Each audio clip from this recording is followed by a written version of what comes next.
Hello friends, welcome to the third lecture of electrostatic potential. We start with one important conclusion of electric field, and that important conclusion is that electrostatic field is conservative in nature. What does this word conservative means?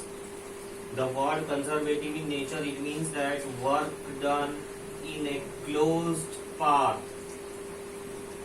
in electric field is zero. That means, let us say this is a space, this is some given space in which there is an electric field, right? So in this electric field, if I carry a test charge from the position A to position B, let us say through this path, right? Again I take test charge from B to A via this path. So in this condition, right, the work done in moving from A to B, right, and again from B to A, this will give zero. That is what the conservative nature means of the electrostatic field. If we write down these things in the mathematical format, it means that line integral of the E dot dl over a closed path. This circle states that we take a closed path in an electric field. So line integral of the electric field over a closed path is always zero. That is what the conservative nature means. We can also prove this property, but it does not include in most of the boards. The proof is not asked in examination. So just this, a concept or a statement must be remembered. Let us move further. The next topic we have is we find electric potential due to point charge. We have been given a point charge and we have to find out the electric potential due to it. So how do we do it? So let us say I have been given a charge Q placed at this point, and I want to calculate electric potential at a point P, and this point P is located at a distance R from the charge. If you recollect the definition, what is the definition of electric potential at a point P? The definition of electric potential at a point P is electric potential at P is defined as work done in moving unit positive charge from infinity to that point.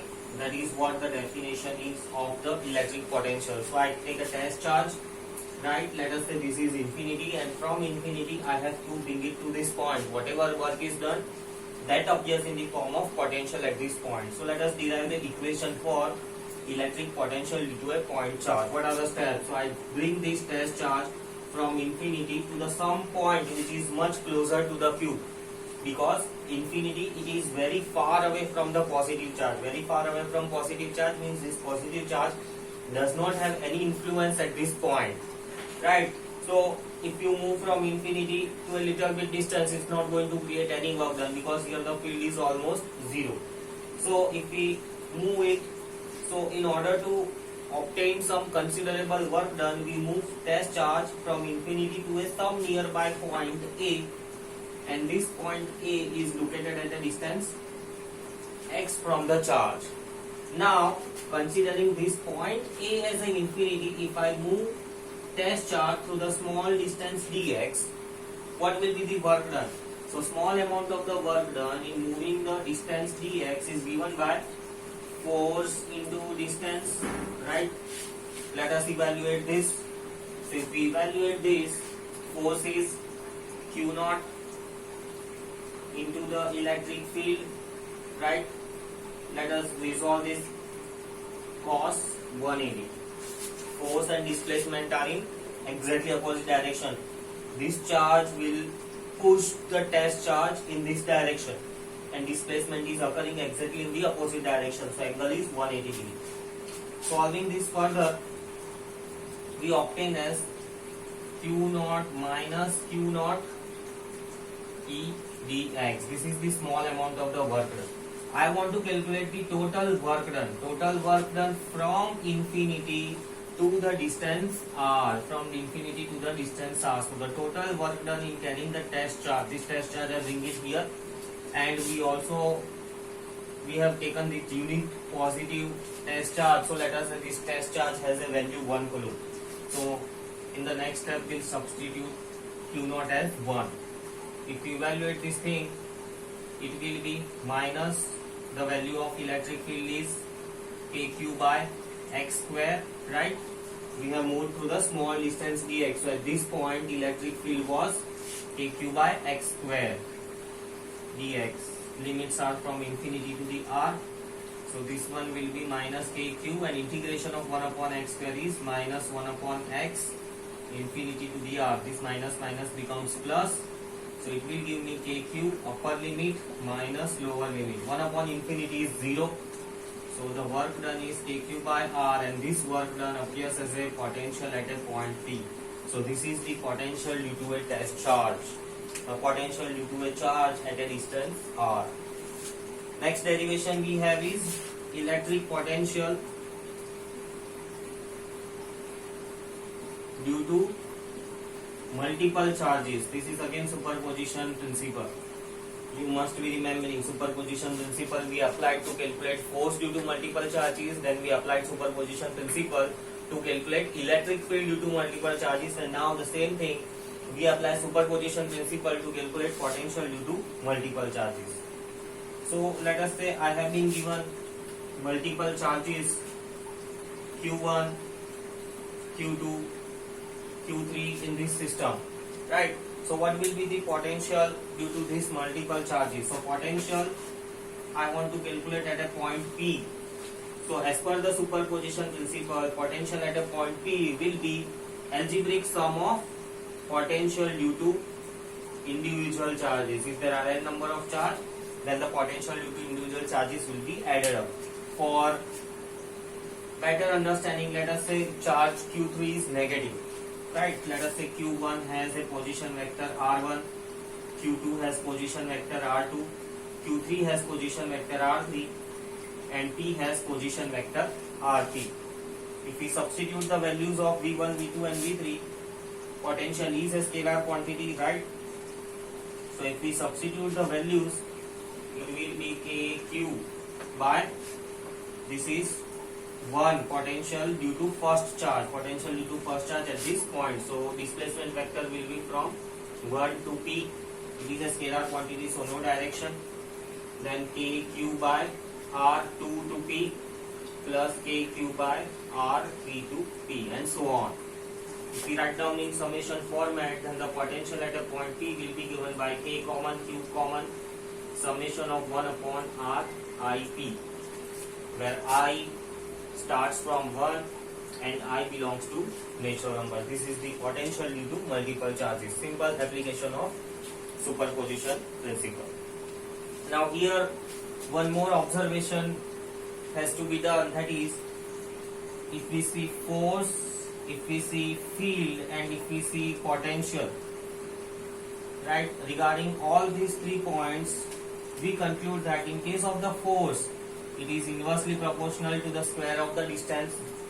Electric field is also inversely proportional to the square of the distance, but potential, right, it is just inversely proportional to the distance r. Next topic is equipotential surfaces.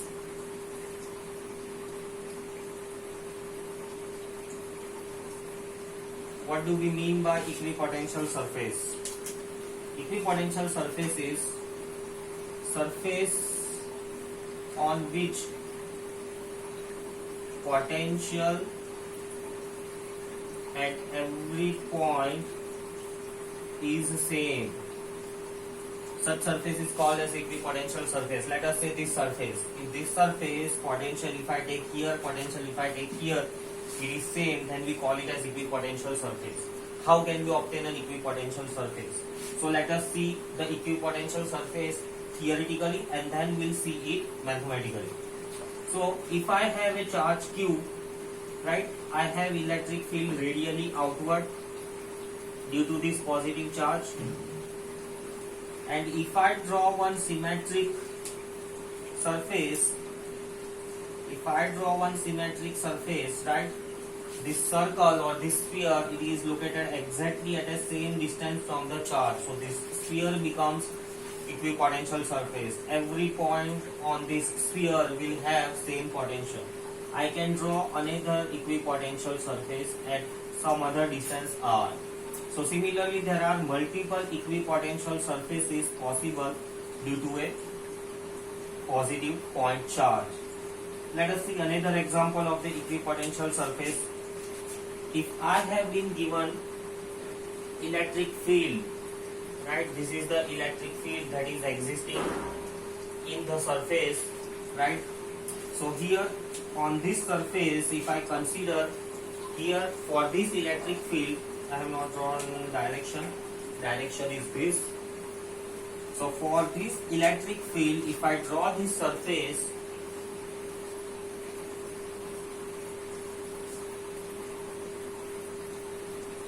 right, let me draw one more surface.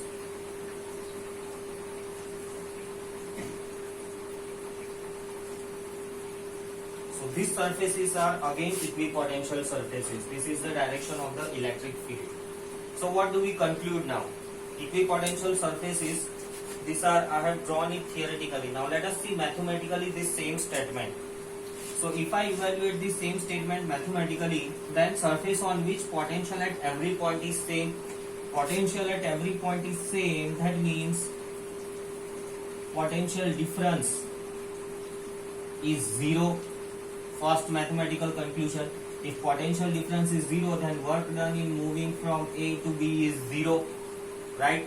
If the work done in moving from A to B is zero, then we can say that E dot dl or you can say E dot dr is also zero.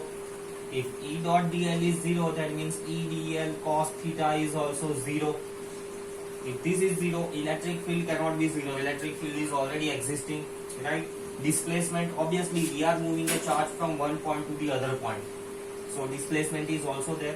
So ultimately the conclusion remaining is that cos theta is zero, and if cos theta is zero, that means theta is equals to 90 degrees. That means electric field is exactly perpendicular to the equipotential surface. Wherever you see electric field, and in that electric field, if you draw a perpendicular surface, that surface will become a equipotential surface. That is what the equipotential surfaces mean. Next, we have is relation between electric field and the potential. How electric field and the potential are related. So let us consider this diagram. In this diagram, right, these are the two surfaces. Let us assume that between these two surfaces there is a small potential difference dV. Now if I move a test charge, instead of moving a test charge along the direction of the electric field, I move a test charge from one surface to the another surface at an angle theta, right? Let the distance moved be dr. A test charge Q0 is moved from one surface to the another surface, and that too at some angle theta with the electric field. Will there be any work done? Yes, there is a work done. If the potential difference is there, then the work done is also there. Let us calculate the work done. Small amount of the work done. We know that work done in moving a test charge will give me the potential difference, right? So this is the first statement. So we can write down this one as is Q0 dV.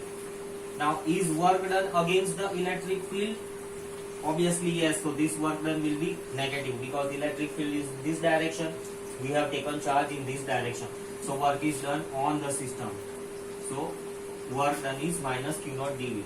But the work done can also be calculated with the formula of line integral of E dot dl, right? Let us say instead of dl there is a position vector I have taken, so E dot dr.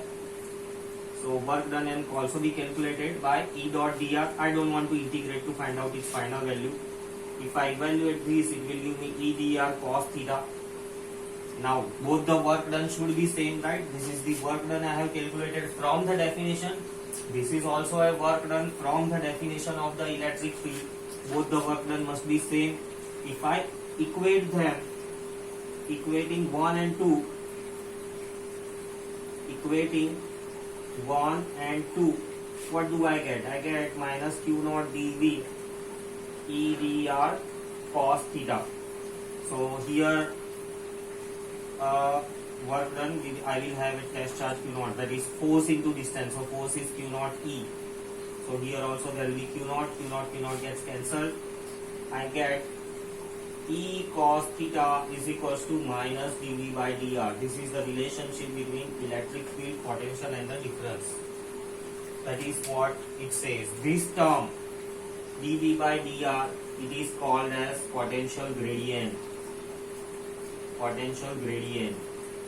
Potential gradient means it will give us the value as per which potential will vary from one surface to the another surface. That is the relationship between the electric field and the potential.